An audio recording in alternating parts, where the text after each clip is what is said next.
Hi, this is Nathan Tintle.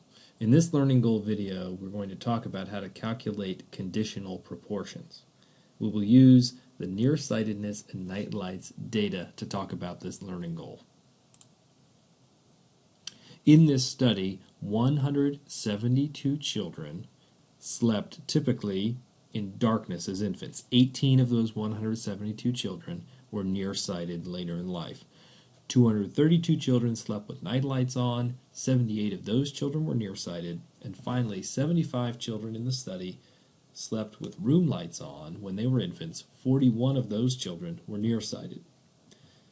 Now it's important to realize that when we give you data like this as counts, how many are nearsighted out of how many, that's not informative by itself. So 18 versus 78 versus 41 is not informative. In particular, just saying, oh look, 78 children were nearsighted in the group that slept with night lights, that's the most. That doesn't tell us too much because that group also had the most children in it to begin with.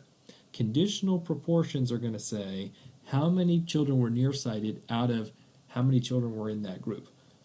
In general, compute the proportion of values of the response variable, in this case, how many are nearsighted, within each group created by the explanatory variable, the amount of light. This is why it's so important to sort of understand which one's the response variable, which one's the explanatory variable.